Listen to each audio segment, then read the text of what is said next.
That's the last online. So Keith, you're going to get the last word. All right, well, very good.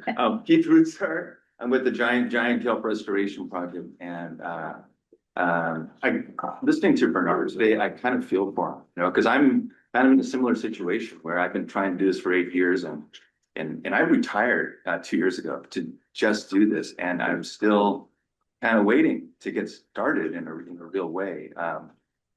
One of the California legislators asked me, like, so how's it going over there? And I'm like, I don't know. Like, I never get the satisfaction of knowing if the state is really for this or against it. And it's kind of by design, in a way, it's that way. And so I got some paper there. I sent 6 copies as was requested. And I would there's a decadal management review petition evaluation that we're waiting to hear from. And like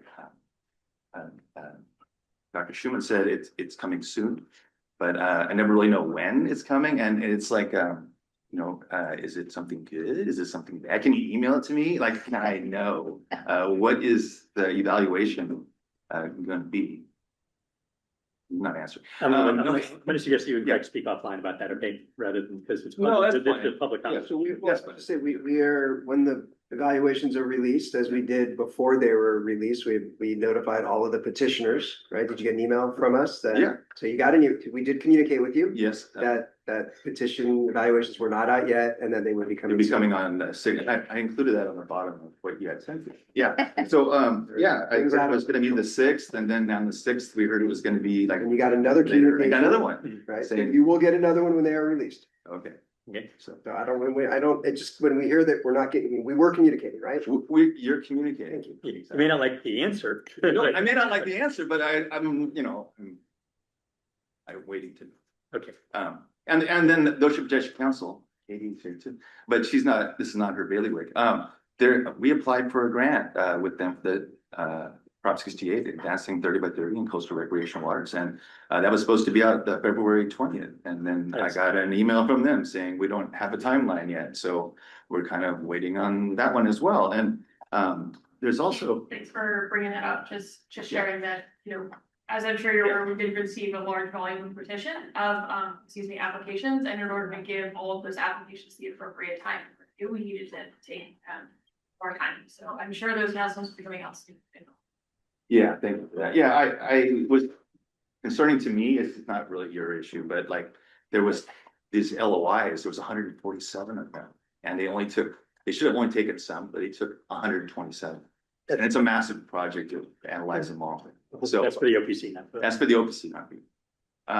But this next page is the CDFW OPC Kelp Restoration Management Plan, which like everything I wanted is and now in this process that is going on its own without me. And we're looking for when is that going to mature and implementation. And in 2023, it said it was going to be implemented in 2027 was when it was going to begin implementation of the KRMP.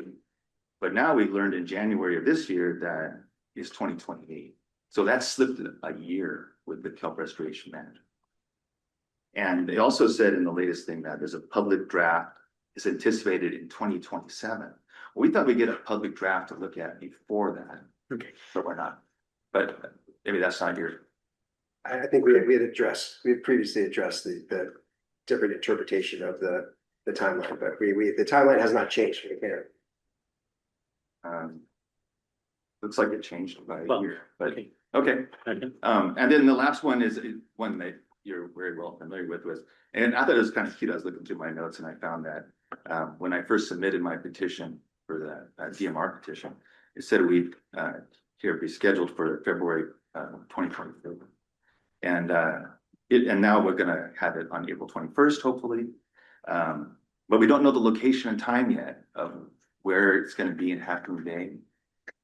It is not going to be in Half Moon Bay, it's going to be in San Mateo. In San Mateo. It's very hard. I mean, it's very hard to find locations that we can have the state afford under our budget. So Well, in San Mateo, they didn't have facilities that were available. So those will be out soon. Yeah, so it'll be in San Mateo, and Sherry's working on a contract right now, and so hopefully by next week, we'll have enough information to be able to announce the actual location. Okay, I just want to be able to tell people that support the petition where to go and Go to our what website. tide. Calendar. There's a calendar. There's a calendar on the website? Yeah. Okay. Well, I saw, then I printed that right here. Okay, And I wanted to talk about what's going on in the water, right? So when I brought this, I have always been props, right? So I dropped this thing over the side of the boat when we stop and the divers go in the water. And then as they go along, I keep dropping this lower and lower, and it's got a little temperature and sunlight sensor on it. And I keep dropping it down to 1 meter, 5 meter, 10 meters, 15 meters. And I've done it 45 times over the last, since October of last year. And it's all on this page here. And it's interesting. You can see trends in it. It's like the Matrix, you see things going through it, but it was really warm and a lot of red tide was going on in the water. And that was pretty consistent for about 6 months. We had a big marine heat wave come through. And it's kind of weird that it happened in September because we've had it before in 2021 and it started in the spring and then the summer was big and then it ended in the fall. This kind of happened, it started in the fall and it's ending in the spring, right? Or it's going through the spring. I don't want to spoil my surprise, but I went diving last week and that's why it's on paper because I couldn't submit it as written comments in time because it was 52 degrees when I was diving recently and the water temperature has gone down dramatically. So on this other page here that you see how it was. okay. I captured it in September and then here it is today and it's not red so much anymore.